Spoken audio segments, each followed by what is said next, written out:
Good evening. I'm Jim Tedman. I'm the director of the Flagler College Forum on Government and Politics, and I'm delighted to welcome you tonight. Thanks so much for coming. It's a special privilege to introduce our guest speaker, Michael Moss, Pulitzer Prize-winning newspaper reporter, writer of 2 best-selling books, and after today, a veteran and very experienced college lecturer and a terrific fellow. Let me introduce Mr. Moss by introducing you to Stephanie Smith, who in 2007, at age 22, was a children's dance instructor in Wisconsin when she had a hamburger for lunch. Aches and soreness followed, then in quick order, cramps, diarrhea, and her kidneys shut down. She then was induced into a coma for 9 weeks and awoke partially. Please talk into the microphone. I'm introducing Stephanie Smith, who ate a bad hamburger and awoke after a 9-week coma, partially paralyzed, which she still is today. To find out why, Mr. Moss tracked ingredients of that single hamburger back to 4 sources: meatpacking plants in Nebraska, Texas, South Dakota, and Uruguay. Somewhere, an E. coli pathogen was ground into that meat, though at that point in the meat business, inexpensive beef, not meat inspections, were the priority. That's the story he wrote for the New York Times in 2009, and in 2010 he won the Pulitzer Prize for it. So congratulations for that. Thank you. But more important, for the first time, it prompted a response. A federal regime of regular meat inspections by the Federal Food Safety and Inspection Service was intensified in 2012. That was further intensified in 2021.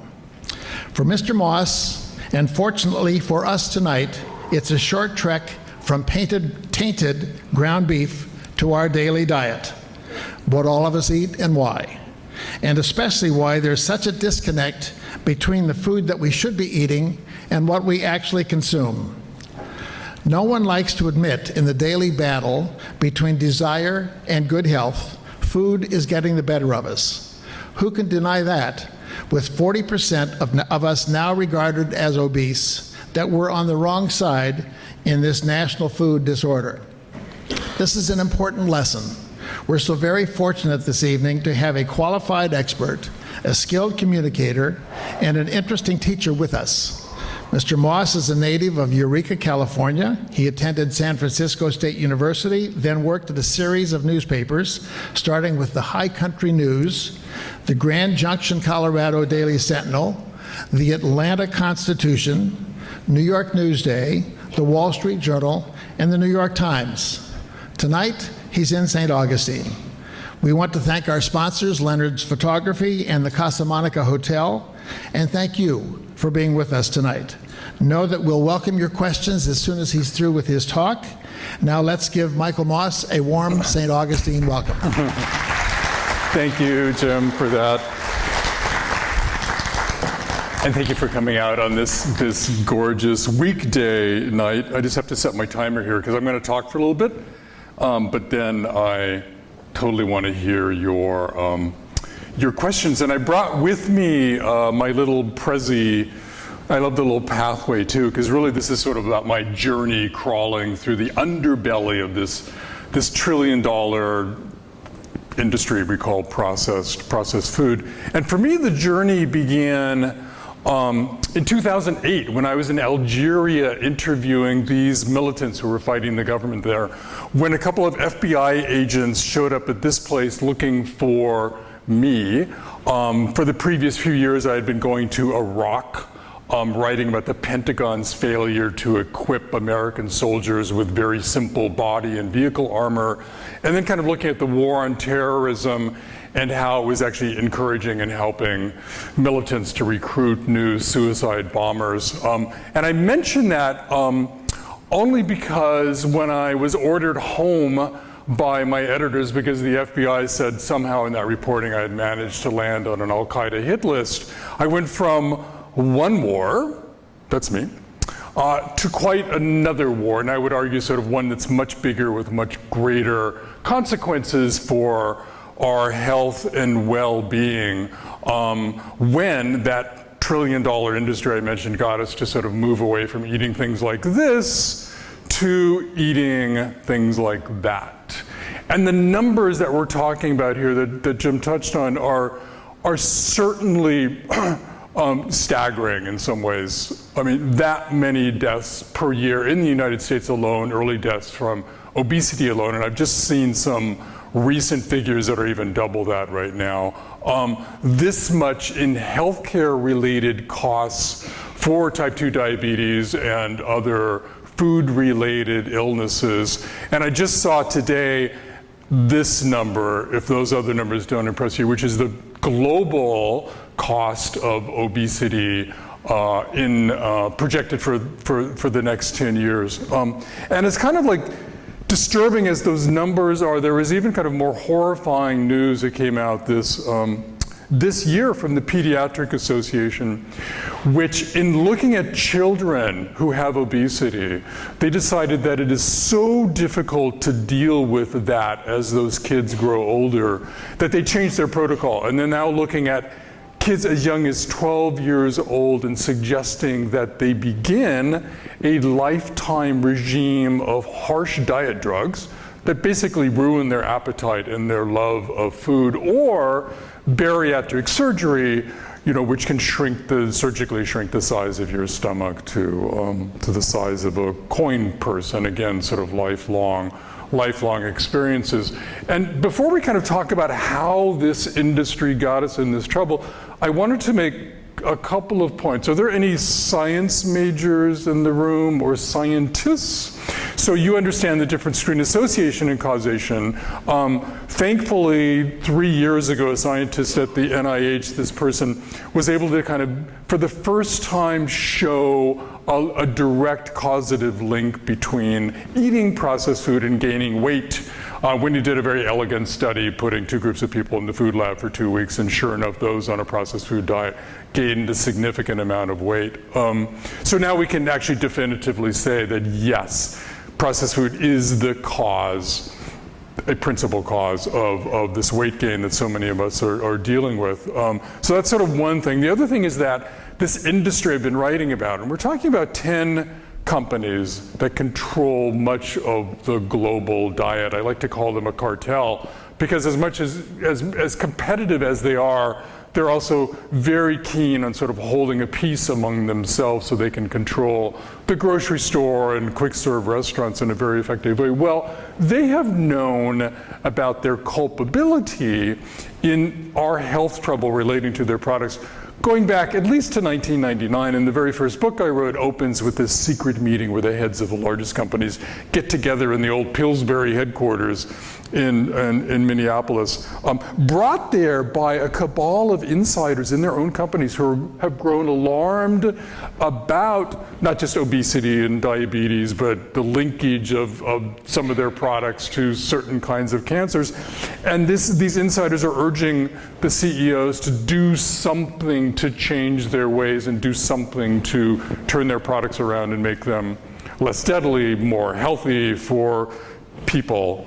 And not only that, which by the way ended in the CEO saying, "Are you out of your minds?" I mean, yeah, we're obligated to do the best job we can for health and nutrition, but we are also obligated to our investors, and there is way we're going to mess around with the formulations of our products if that's going to result in less sales. But not only that, and this was something that was surprising to me, but for years and years, starting in the 1980s, the single largest processed food manufacturer in North America was none other than Philip Morris, the maker of Marlboro and Virginia Slim cigarettes. Through its acquisition of this old company called General Foods out of Tarrytown, and then Kraft, and then Nabisco. And for years, you can sort of see in the documents I was able to get a hold of, you can see the tobacco guys, lending some of their marketing tricks to the food guys to help increase sales. But around that same time when the industry was meeting, 1999, 2000, 2001, the tobacco guys turned to their food managers and said, you guys, and again, they're recognizing the surging amount of obesity, and said, you guys are going to face as much trouble over obesity, diabetes, as we are over cancer and smoking and cancer, and you've got to do something to lessen your own dependence on these crazy ingredients and these crazy formulas you're putting in their products. So not only did the industry know about it, but they were warned by a somewhat ironic, very surprising source, the tobacco industry. So how did they do it? I mean, how did they get us to change from having meals like this, and yes, I'm trying to help my little cousin there, make some ravioli, to eating products like this, where you can basically walk down the street and eat it. And frankly, when you open the box, it's really kind of looking more like that. Well, one of the ways that they did it was the subject of my first book. And I always laugh when I see this cover, because when the book cover artist read the book, he got up, went to the grocery store, picked out all his own favorite products, and then simply ripped out the letters and rearranged the letters on the names of the products to reflect what's really going on in the products. And so you can still see like the little tear marks on, and you can probably identify some of these products. I have a guide someplace if you really want.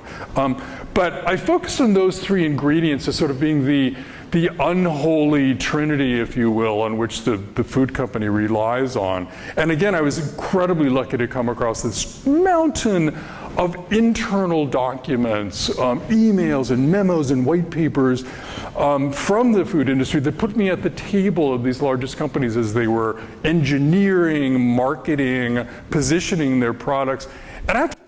And it was those documents that enabled me to identify key insiders in the industry who opened up and revealed even more secrets. And I have to say, the overwhelming sense you get from reading that material is that this is an industry that's been driving day and night to get us not just to like their products, but to want more and more of them.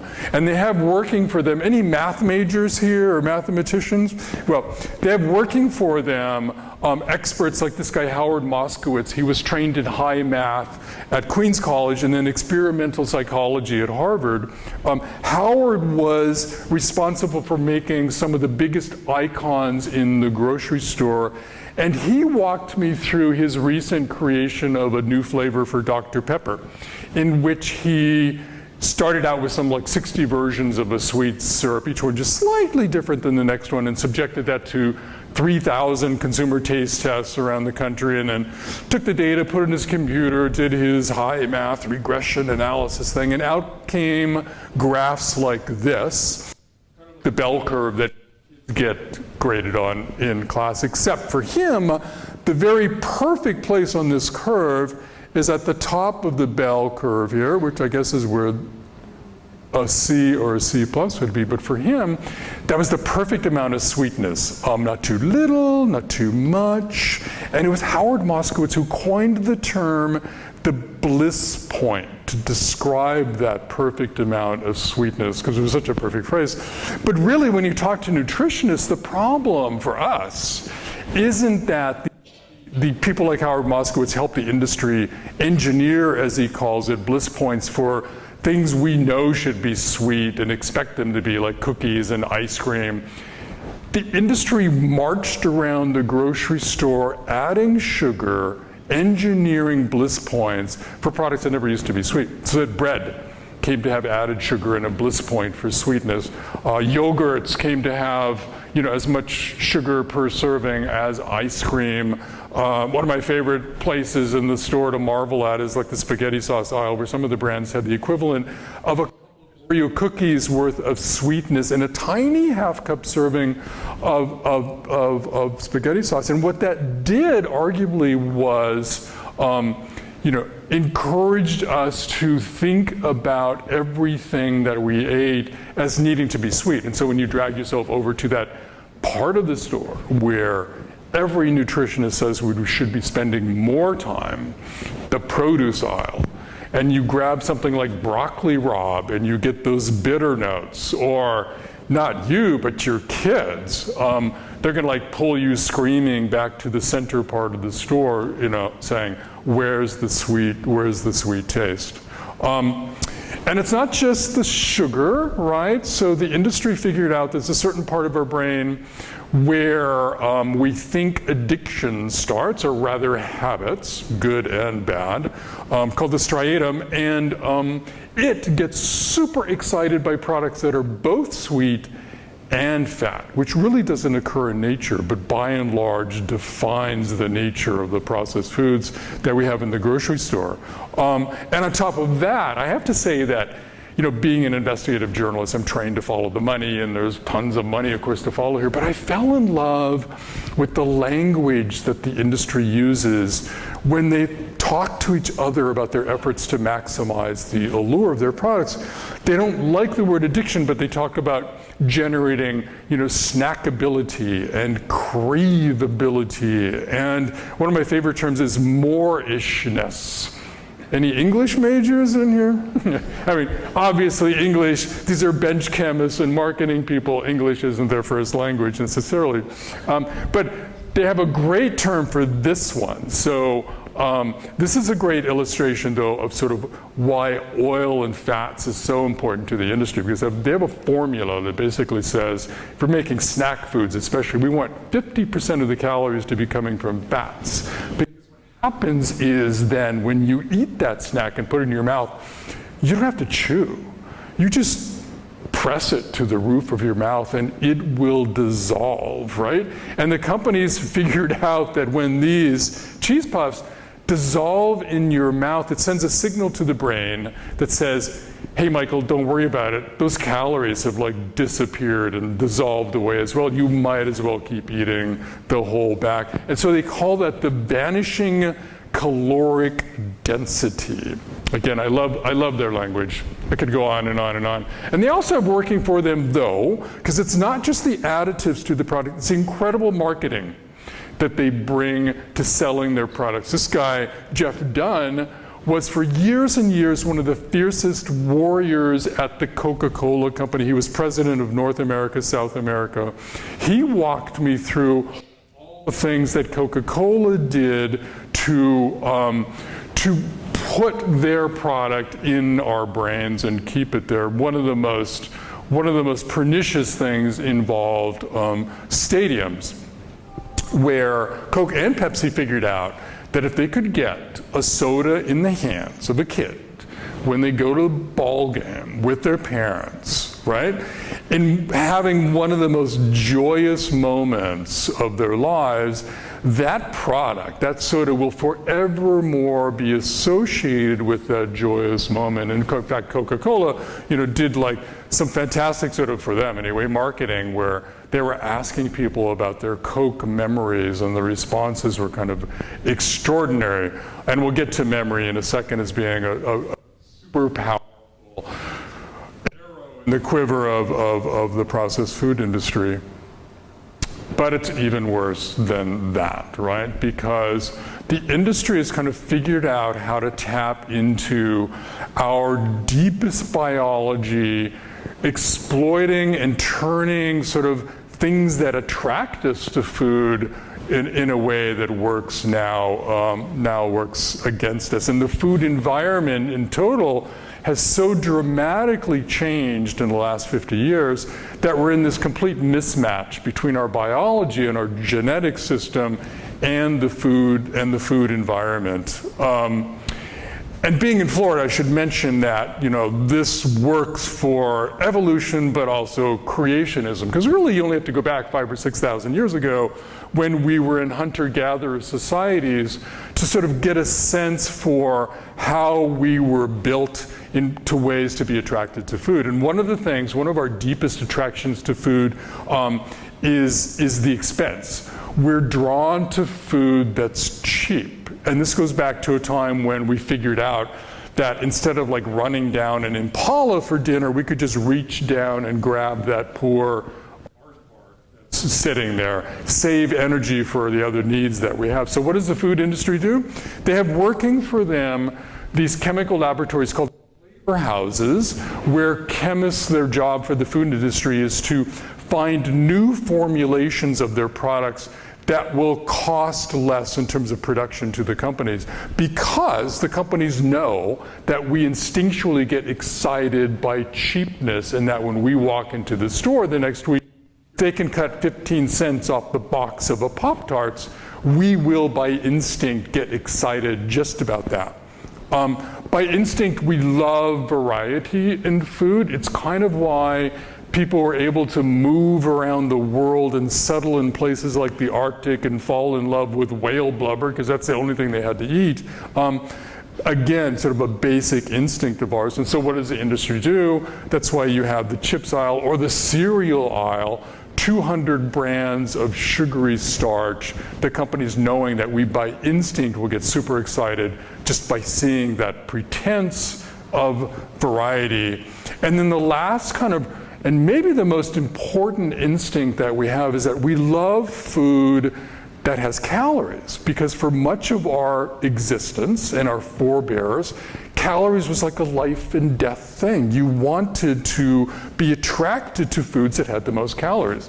And so we have sensors in our tongues, possibly even on our tongues, possibly even in our gut, that tell us how many calories there are in the food or the drink that we're eating, right? And the more calories, the more excited. And so what did the food industry do? They came up, especially with snacks, but so much of their food is loaded with empty, non-nutritious calories. And that's where we come back to the same mismatch, which is that because this has only happened in the last 50 years, our biology hasn't been able to catch up to tell us and help us distinguish between empty, useless calories and calories that are going to actually make us healthy and stronger. And one last thing about our biology is that I mentioned how calories were a really good thing to have for most of our existence. Well, so is body fat. Because body fat was something you wanted to put on when you knew that drought or famine was coming right around the corner. Body fat was a matter of life and death.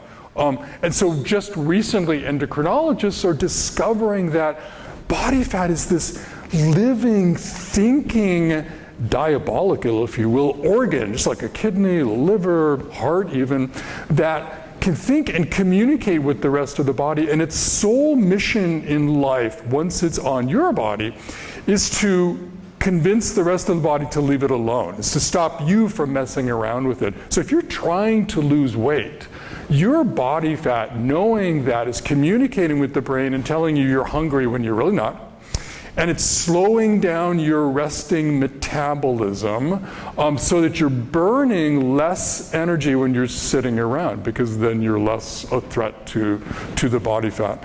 Which really kind of causes me to think that in so many ways, these products by these companies are designed to destroy our free will. And I have to confess, there was a time when I would look at somebody who was overweight and I would just kind of go, and it's a confession because I'm so embarrassed now, I would kind of go like, look, why don't you just try harder?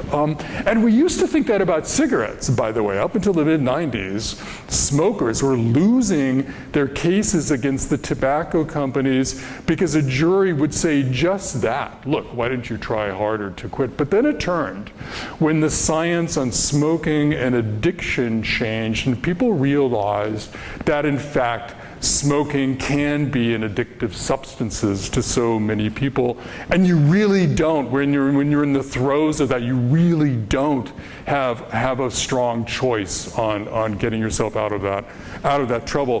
Which led me to kind of ask this question. I mean, are these products that we're talking about here so powerful and so troubling for us that should we be considering those as addictive substances like cigarettes or alcohol or even some drugs? And I have to say, when I first heard that suggested or that question, I thought it was like crazy. I mean, you were going to compare Twinkies to heroin. It seemed totally ludicrous. But I came full circle, and I now think that in some ways food products and these products are kind of even more trouble for us than tobacco, alcohol, even some drugs, because of kind of the nature of our biology and the way that we're hardwired in our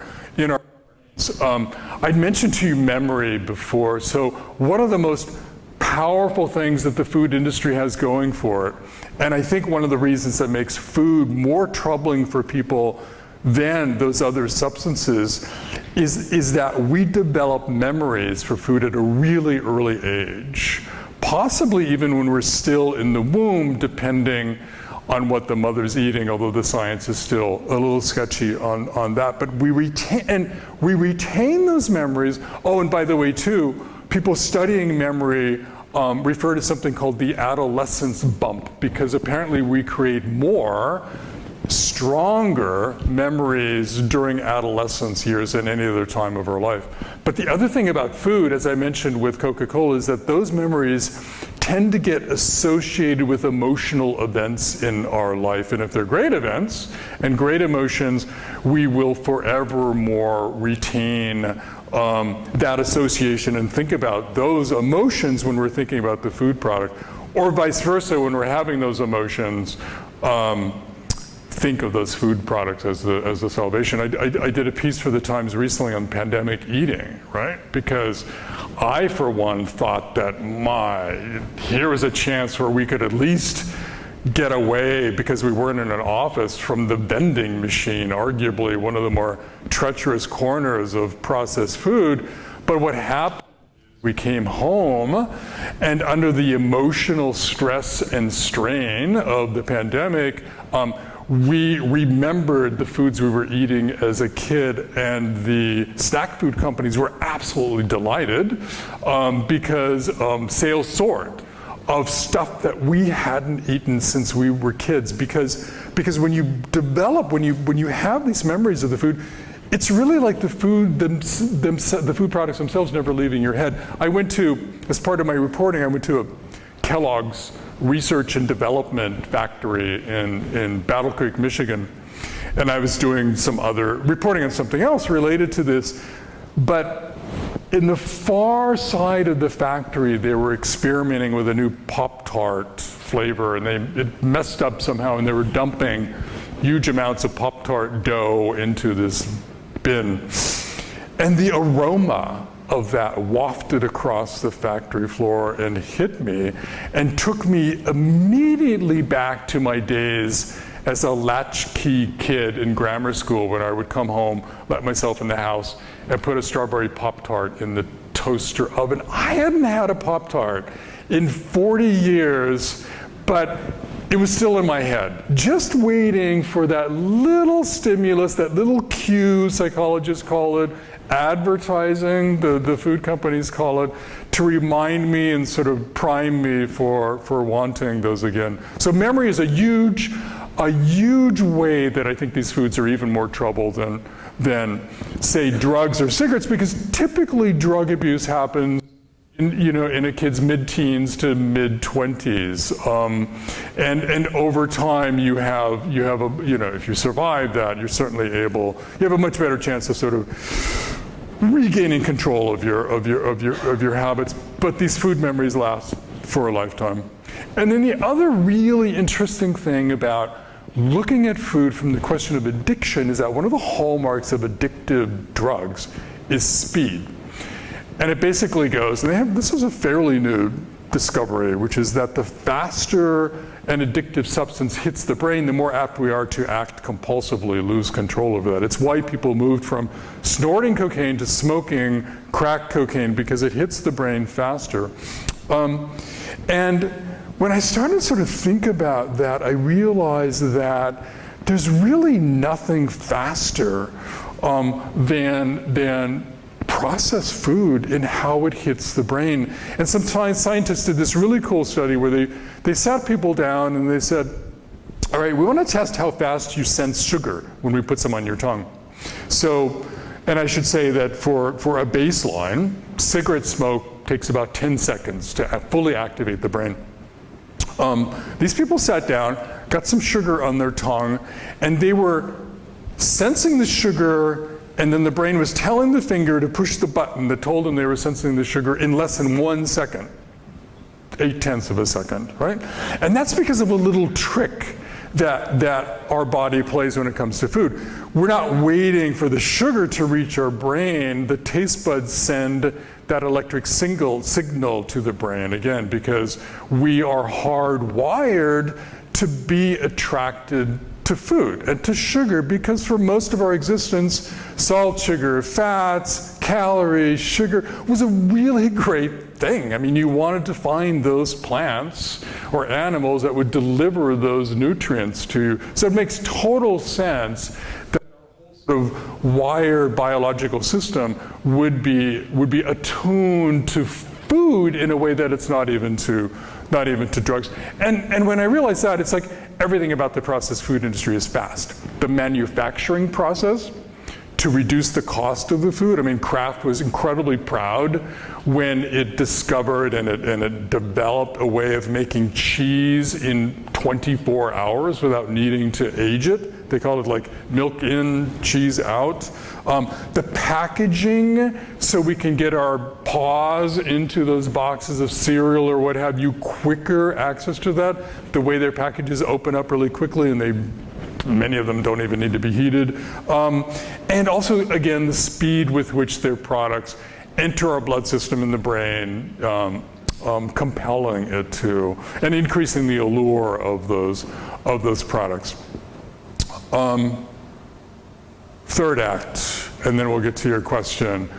I used to in talks like this say that despite all this reporting, I didn't see these companies as this evil empire that intentionally set out to make us ill on their products. I mean, these are companies kind of doing what all companies want to do, or many companies, make as much money as possible by selling as much product as possible, and their job, as they see it, was to maximize the allure of those products. But for the last book I wrote, the recent one, Hooked, I sort of came across this incredible situation that maybe sort of changed my mind on that, because one of the things that the processed food industry shares with tobacco and painkillers and big oil companies is that they figured out a way to shift the blame from themselves to us. In the case of tobacco, the companies would blame us for not, being able to exert willpower. At least they did until people figured out it really was addictive. The oil companies were talking about how we could reduce energy usage in our homes as a way of deflecting, what was in the greenhouse gases that was going on, oil field flaring and its much greater contribution to greenhouse gases. But one of the ways that the food industry has been shifting the blame to us for the health consequences of our products is that it took over the dieting industry. Weight Watchers, back in the 1980s, was purchased by none other than Heinz, one of the innovators of high fructose corn syrup and the frozen French fry that would turn your kitchen into a drive-in restaurant. And they owned it and controlled Weight Watchers. And then all the other companies, seeing what a great business idea that was, suddenly you had other companies buying, Jenny Craig and North Beach Diet, is it? South Beach Diet, thank you. And not only that, but going into the grocery store and creating diet versions of their product. So you'd end up a situation where there was the Hot Pocket and then the Lean Pocket next to it, which is when you read the fine print, there really wasn't all that much difference between them. But the industry was basically saying to us, this is your fault, you don't have control, here we'll help you out a little bit with these dieting programs and these diet foods. But when you look at the science on dieting, and this includes the very, very best programs, it's pretty grim. But there's my Lean Pockets, yeah. As if we're supposed to stand there and go, all right, how strong am I feeling today? Can I get away with the Lean Pocket or not? But if you look at the efficacy of dieting programs, including Weight Watchers, which is one of the best, you basically get numbers like this, which is the average weight loss of someone who commits to these programs is between 5 and 6% at the end of a year. And then you're kind of vulnerable to giving back 1 or 2% of those. Again, going 1 or 2% by regaining that. And if you're talking about somebody who's clinically obese or morbidly obese, okay, that helps a bit, but it's not going to get you, out of the trouble that you're in. So I've changed my mind about this industry because the dieting things seemed to me to be even worse because they were even sort of exploiting our attempts to kind of regain control of our eating habits by taking a step, in the right direction, but a really difficult one. So speaking of difficulty, this is a really tough one for me as a journalist, because I'm trained to write about problems, not solutions, and obesity, but other health-related, not just obesity, but other eating issues are so complex and so deeply ingrained in us that I often say that I'd love to be king for a day, like one zip code, and change like 10 different things. And you would start with kids. It's so much easier to develop good eating habits than change bad eating habits. Almost, anybody our age, it's tempting to sort of write us off. But what would you do? You would put a garden in every school in the country, not to feed the kids, but to get them excited about radishes or strawberries or whatever. But then you'd have to have a situation where if they brought those radishes home, their parents would have to be able to find and buy those radishes in a way that isn't going to bankrupt them. And it's still true today that you walk in a grocery store, especially if it's off season, but a pint of fresh blueberries is going to cost you as much as a 2-pound, 4-meat, 3-cheese frozen pizza that's going to feed the whole family. And if you're on a limited budget, which one are you going to choose? So, and on, maybe 10 things. But one of the things I did want to just sort of show you briefly is that I was thinking that one of the great inequities in the whole sort of food system and the way the grocery store is set up is that all the marketing, all the advertising goes to the 90% of the stores selling processed food products. So I got it in my head, like, what if we could get Madison Avenue to do like some advertising for the produce section? And it took a while, but I finally found a firm that volunteered to sort of do for me pro bono a campaign on behalf of somebody in the produce section. And I decided why don't we take like maybe one of the more difficult items in the produce section. And so we went after broccoli. And I'm still kind of shocked the New York Times put this on the cover of the New York Times Magazine because it was totally fictitious. No company was, at the time anyway, no company was doing this, but they let me. And not only that, the advertising company that I conned into doing this for me allowed me to video the process. And it was really, really, really interesting watching them. And so I have a couple of snippets of the video that we did for that. You can find the whole thing probably on the New York Times website. So I'll play you the first snippet first. Yeah. I do not like broccoli, and I haven't liked it since I was a little kid. And I hope you remember this guy. And I'm president of the United States, and I'm not going to eat any more broccoli. Yeah. In spite of its well-known health benefits, broccoli is not a popular vegetable. It was derided by President George Bush, and it's pretty much ignored by the rest of us. I'm Michael Moss, and I write about the intersection of food and marketing for the New York Times. I'm trying to answer a question. What would it take to get people to eat better? The advertising firm Victors and Spoils, whose previous clients include Quiznos, General Mills, and Coca-Cola, took on the challenge pro bono. And so at some point in the process, they go to me, okay, Michael, we got a plan here. We're going to pick a fight with another item in the grocery store. And I'm thinking, oh, great, they're going to go after like Doritos or Hot Pockets or Lunchables or something. Then you go, no. they said, you're forgetting your own reporting. And I did a whole chapter about Coca-Cola, thanks to Jeff Dunn. And one of the surprising things about that is that whenever Pepsi hired Michael Jackson to do a new advertising, or Coke came up with some new strategy, it's like all boats rose in the soda aisle. Everybody benefited from that marketing. So they said, no, we're gonna pick a fight with like somebody in the produce aisle. So here's who they went after. So our key consumer insight that we're working with is that everyone is currently talking about kale. It is everywhere. This is Bon Appetit magazine. There's a whole section on the vegetable revolution in here, and there's a timeline around when all of these vegetables had their it moments. Broccoli is not on this list. There's nothing new or exciting to say about broccoli. Part of our challenge is going to be how to change the visual communication, the visual style of broccoli in culture. That wall over there says broccoli isn't exactly that cool. But maybe there's something cool in not being cool. Like, you don't want to dupe anyone, but maybe they're in on the joke. I mean, the fact that broccoli's having its own campaign, I think you could have a lot of fun with. The idea of broccoli bouquets. So you're basically saying, like, I'd like you to live longer. Here's something that's going to do that. So in essence, broccoli is probably a better gift than flowers. Is it a bouquet? Oh. You heard that word. Usually that gets lost. So he was saying, flowers, and the other guy goes, oh, is it a brocade, right?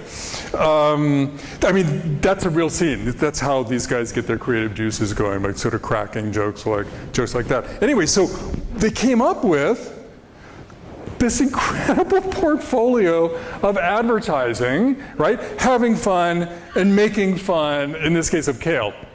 And, I'm still hearing from the kale people. And they didn't realize that all boats are going to rise in the produce.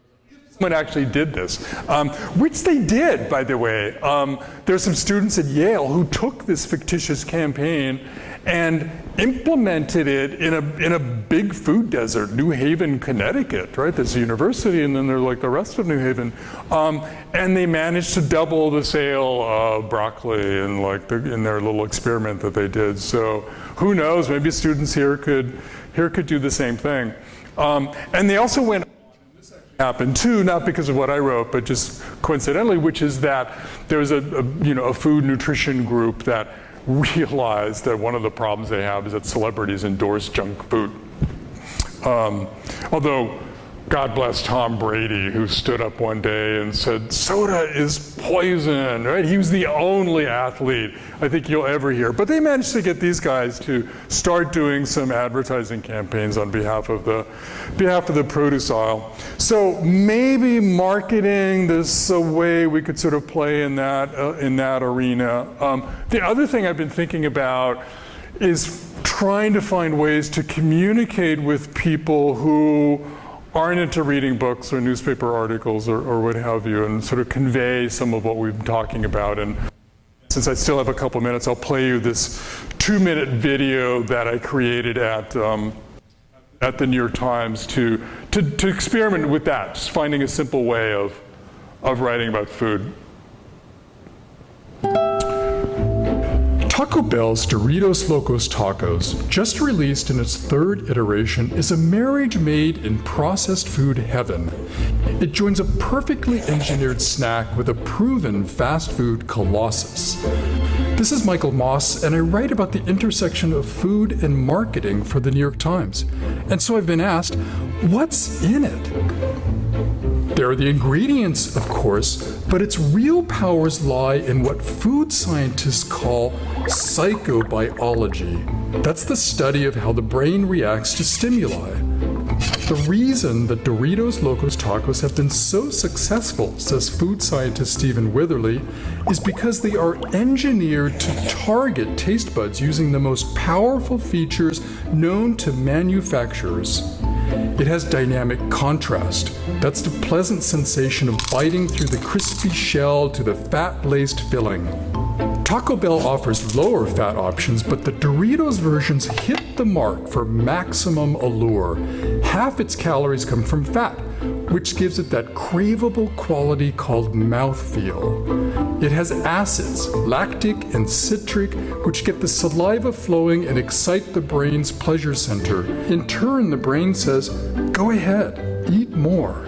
It has a long hang time flavor system in which the lingering smell stimulates food memories and cravings, and yet, this is the strangest one of all, it's forgettable. None of the many flavors in Doritos Locos Tacos are strong enough to trip a signal called sensory-specific satiety that will cause you to feel like you've had enough. That's the point. They are designed to make you want more. That means more profits and more opportunity to live up to the translation of the Doritos name, little bits of gold. I don't know, it's still 2 minutes long. Like if I could make that into like 15 seconds, maybe I might get more customers watching it. Remember we talked about sort of the 1999 meeting where the companies realized, so very recently, the current owner of Oreo cookies, the Mondelez company, put out this amazing video. It's a guide to help you control, regain control of your eating of Oreo cookies. It's like step by step, you do this, you do that. And step 6, and they got a nutritionist to sort of sit there and try to guide you through. You can find it on my website, or it's online too, but her advice was that, okay, look, you know, instead of reaching in the bag and grabbing like a whole handful like so many of us do, she goes, look, just put 3 on a plate and try to pick up just 1 cookie, take a bite, and then put it back on the plate for a little while before finishing the whole thing. And my wife, Eve, saw that. She goes like, are they out of their minds? There's like no way I could do that.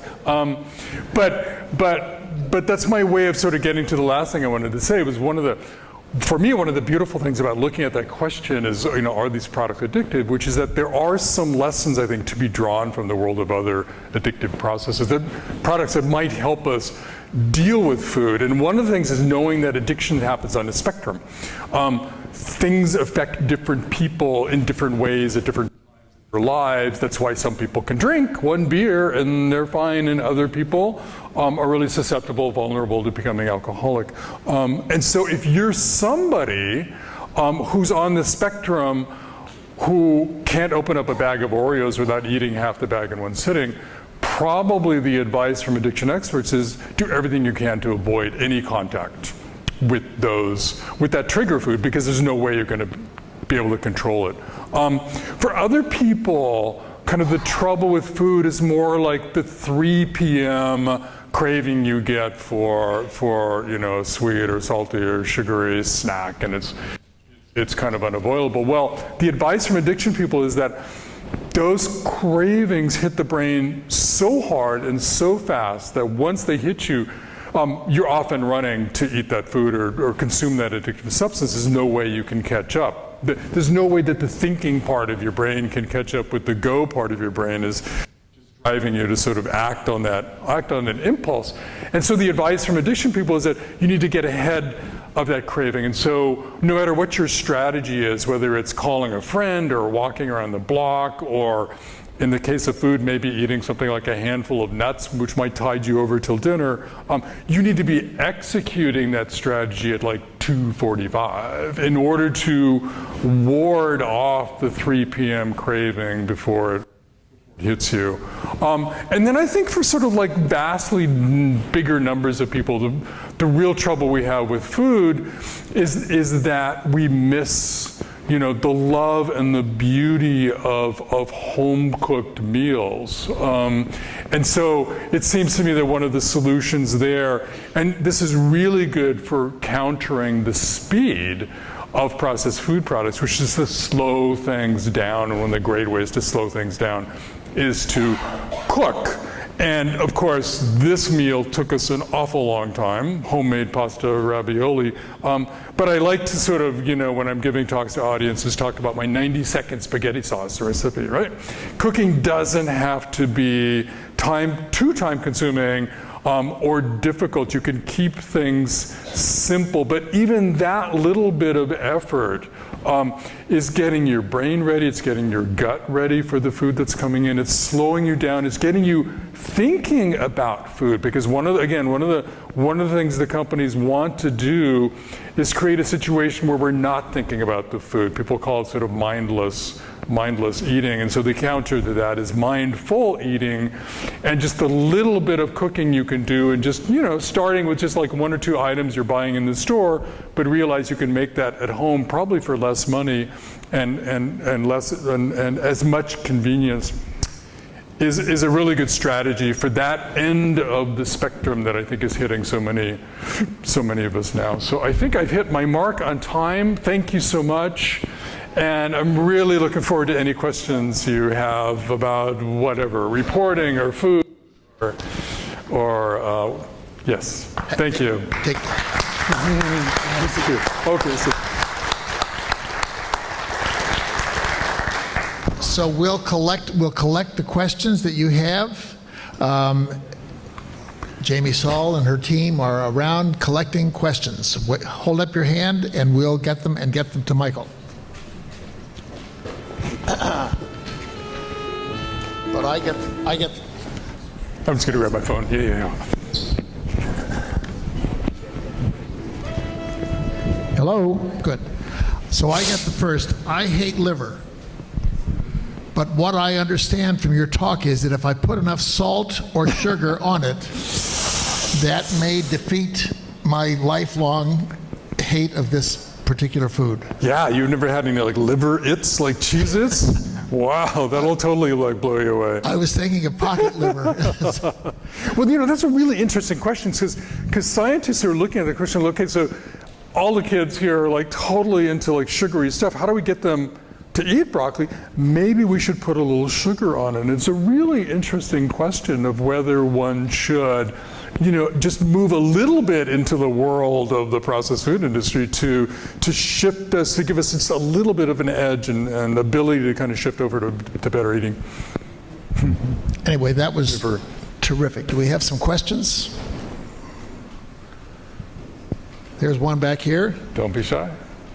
Don't be shy, folks. This is because the answers that we all need are the toughest part of the speech. In a world of salt, fat, and sugar, how do we combat this? Yeah. Okay. Oh, I see people are writing the questions. Yeah, that's hard. Why are you making so people they'll write? keep going. They'll go around several times.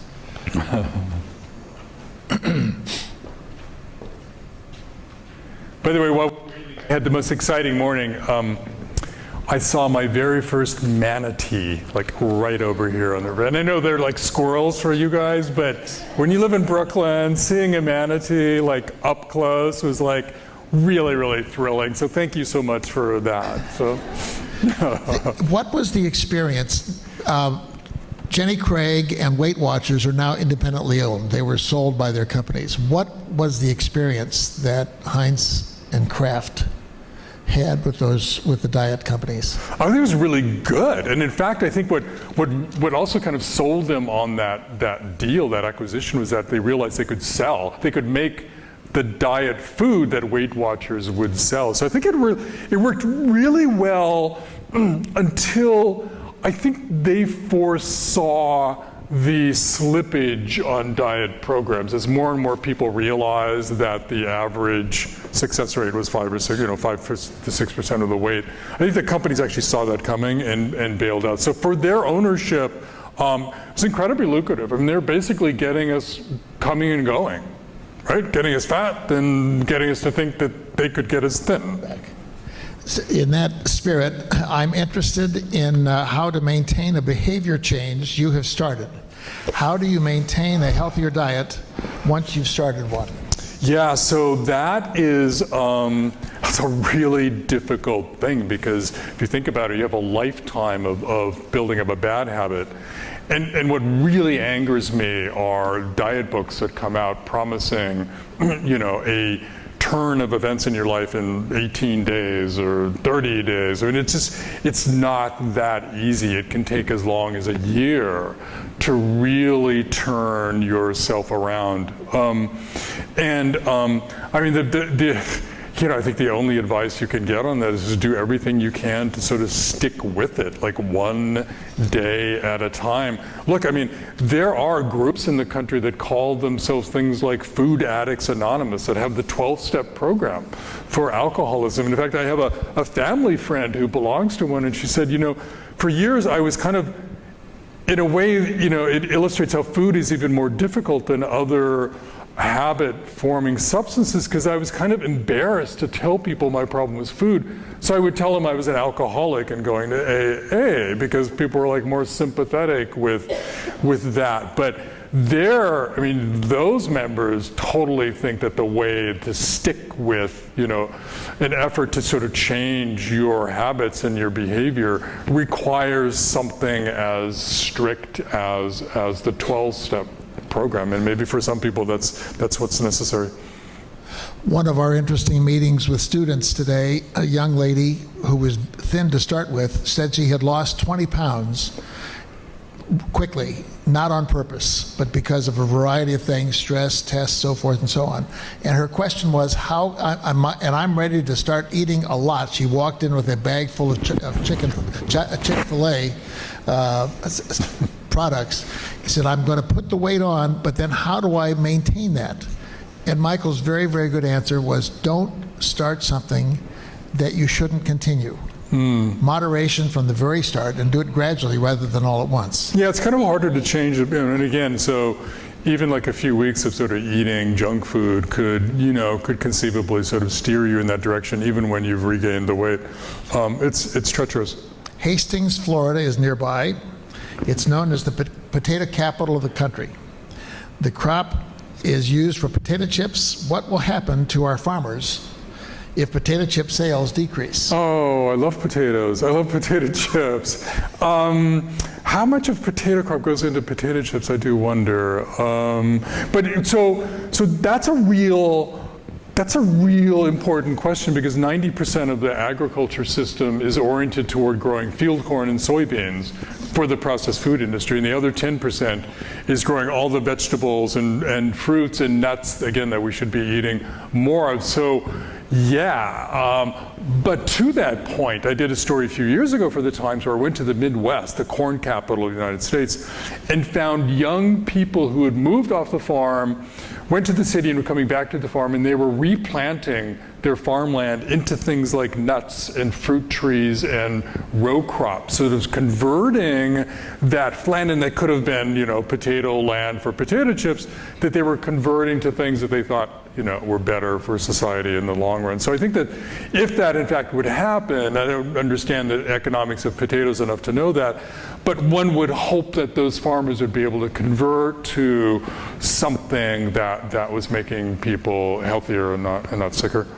Michael and I met many years ago when we both worked at a paper called Newsday, which its base was on Long Island. And when I arrived on Long Island, long before Michael, the east end of Long Island was owned and operated and dominated by potato farms. Today, there's not a potato farm left.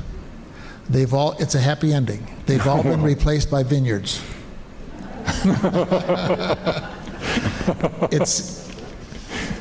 I thought you were going to say pot farms. No, what do you eat daily?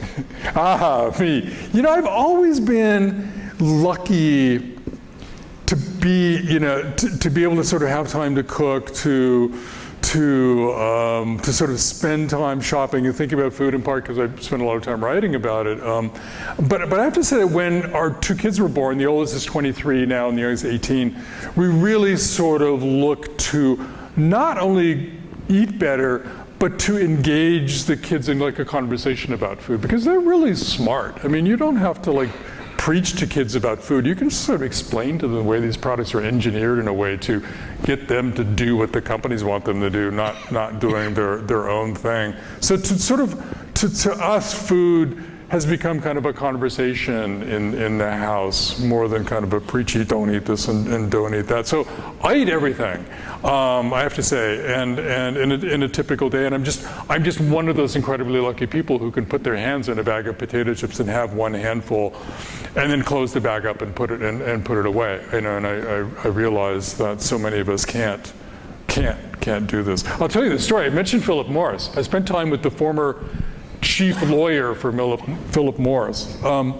And Steve Parrish is his name, and he was saying that at the time that Philip Morris owned Nabisco, which owns Oreo cookies, he was a person who could smoke 1 cigarette a day. He typically would have it in a business meeting at Philip Morris under stress. But then he'd put the pack away and never have any desire to pull it out again until the next day, next business meeting. But he said, you know, Michael, I couldn't go near a bag of our Oreo cookies for fear of completely losing control and eating half a bag in one sitting. I thought that was like, for a journalist, that's just like a marvelous, anecdote and situation where, a merchant of death, if you will, is acknowledging that there are products out there that can be even more troublesome for him, certainly. Talk a little bit about income level and food disorder. Right, yeah. So the food desert thing. So I mentioned how even today you can walk in the grocery store meaning well by yourself and by your family and their health, and you're going to be confronted with that problem, which is that, without a lot of work, the cheaper, less good for you, the less good for you food is going to be cheaper than the better for you food, and so it's not totally true. I mean, you can certainly design diets for your family, eating menu plans that are not so expensive, but it's a real challenge to sort of continue that week after week, cooking food that's nutritious but also super yummy and interesting to your family. One more anecdote on that. I heard this from a food scientist I know, and she was dealing with some women who were on food stamps, and they were just kind of chatting. At one point, one of the women said, we eat at McDonald's, not because we're ignorant. I mean, we know that eating at McDonald's is like a really bad thing for our health, but it's the only place we can get our kids and our husband to kind of show up for a family meal. And the social value of having a family meal at McDonald's outweighs, in our minds, the nutritional and health harm that it's doing to our bodies. And I thought that was I just have to get some water. I thought that was so illustrative of that incredible economic system. So to change the food system, you have to go to the farms, you have to make better food, healthier food, cheaper, more available. I mean, it's got to start at that level as well because of that great inequity. Corn syrup. What role does corn syrup play in obesity? Yeah, there's going back to the farm. There's now 63 different sugars that the companies use, knowing that from time to time we kind of go crazy about one type of sugar. I think the science is pretty good that most sugar is sugar, whether it's from sugarcane or beets or field corn or agave and honey. I'm getting in trouble on that one.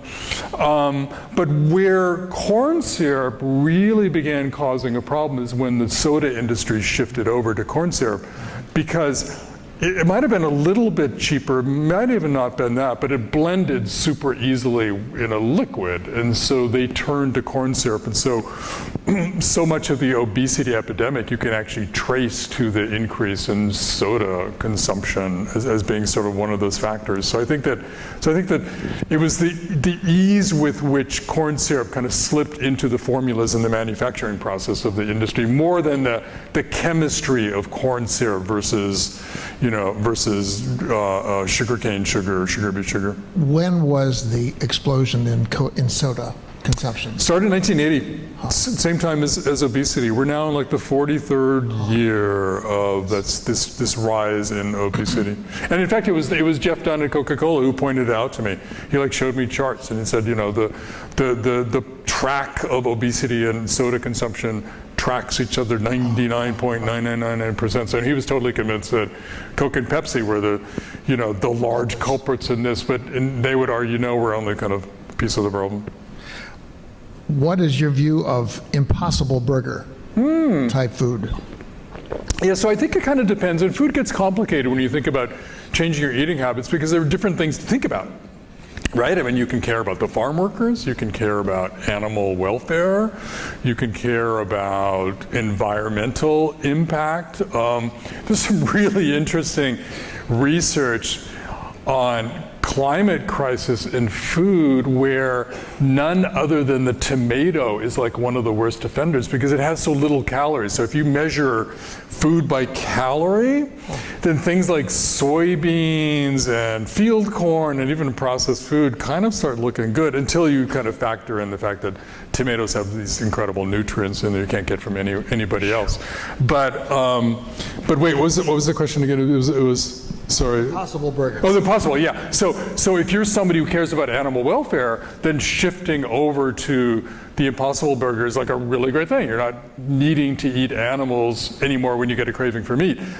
But you probably also want to recognize that it's a highly processed food, and so if you're worried about salt, I think the last time I looked, you know, the Impossible Burgers had as much salt, if not more, than a typical sort of hamburger and French fry dinner. So it just kind of depends what piece of the food puzzle you're trying to solve. Speaking of changing pieces of the food puzzle, what do you think about meal delivery companies like HelloFresh to get people to cook at home?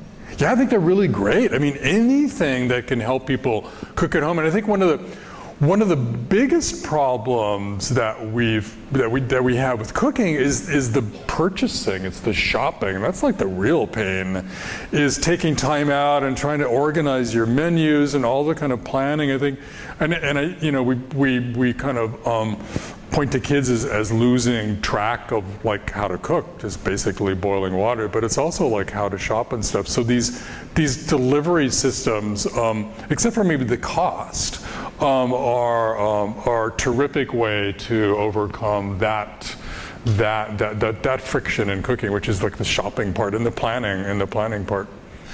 Talk a little bit about food labeling. The question that prompts that is, it seems that food packages are listing serving sizes as very small. For example, 16-ounce kielbasa says serves 7. Is this a strategy to put blame on the consumers? Yeah, they started coming up with these packages that had like 4 or 5 servings in the package, and if you read the nutrition facts box, it will give you the total number of calories for one serving, and you have to kind of do the math. You have to think about it and do the math for yourself, because if you're one of those people that would eat the whole package, which the companies know many of us will do. We had mentioned this earlier in a class, but one of the fascinating things about the nutrition facts box is that the industry itself was really in favor of it. Because if you look at it, I don't know how many of you look at the nutrition facts boxes, but you really have to know what you're doing in reading that and understanding it, because it's a ton of confusing numbers and names of things, and it's partly a listing of things we should be eating more of, like calcium, and then things we should be eating less of, but they don't really say that on there. And there are these strange percentages, and they don't even have a recommended percentage for sugar yet. And I think the industry figured out that box of facts kind of gives us the false impression that the government is really watching us and over the shoulder of these industries, which it isn't. And lulls us into thinking these products are maybe good for us since they have all this interesting data on them. So I've become a little leery of the nutrition facts. I mean, look, it's really good to know what's in these things, but I think it does it has that unexpected consequence of lulling people into thinking this product is okay because it has all that information. Speaking of lulling, this is a question that everybody in the audience wants to ask. Yes. Are there different kinds of nutritional value with junk foods? Which is to say, are some junk foods healthier than others? Yeah, so, and it's even gotten harder to walk in the grocery store and now tell what's good for you and what's not, because the companies are engaged in something called health washing. Remember greenwashing, where everybody came out with like a biodegradable thing and we were like, what? Well, they're doing that now with health stuff. So they're pretending to make things that are healthier by adding protein to sugary Cheerios, or adding calcium to to a sugary candy bar like cereal bar, and so it is harder. There's a group out of I think one of the key players was out of Brazil, where they've been wrestling with a huge surge in obesity and a huge entree of American-style processed foods, and they're also at Tufts, where they came up with a listing of foods, a ranking of foods based on the danger they pose to you from a health standpoint. And I don't have the list memorized, and I can't even cite some of them. Some of them are like really surprising, like, really? That's worse than that? But it's hard because it's kind of not just the individual food that's the problem. It's the total kind of food environment. Just like obesity is something that hits you overnight. I mean, a matter of a couple of 100 calories a day after day will creep up on you and add more weight than you really want to add. I mean, the food environment is sort of like that too. And I like to think and define problem foods as being those foods that are kind of most convenient. They're easy to buy, they're easy to throw in your shopping cart, they'll stay on your shelf for months, you can heat them up in a matter of seconds in the microwave, and that it's those foods that are fast and convenient that probably have the highest hidden price to pay in terms of your health. And that's obviously not true across the board, because you can grab a carrot and that's pretty easy to do. But then if you factor in how long it took to grow that carrot and et cetera, then it's also, qualifies as a slow food. But that's how I've come to call these groceries I've been talking about, which is fast groceries, like fast food, and measuring the problem in terms of that speed and convenience that we bought so heavy into. Michael, I want to thank you. And I know you all do too. He's given us an awful lot to think about, and aren't we fortunate that Michael Moss has spent the evening with us? And aren't we lucky that you spent the evening with us too? So thank you very much. We got the. Thank you. We have a Flagler Lion. Now I'm not sure the Flagler Saints. That's the nickname, but the symbol and the what we give to all of our guests and featured speakers is a lion. Oh. So we'll make the connection. He gets the Flagler Lion, and let me remind you of next Tuesday. We have another speaker, Larry Yahern is here. He is an expert. He's an NBC producer who's been over in Indonesia studying deforestation. So he'll be talking to us about deforestation and what it means to us. So thank you so much for coming tonight. Thank you, Michael, for a wonderful evening. You're welcome. Thank you. Oh, this is fantastic. Wow. And we'll see you all again. Thank you. It's great.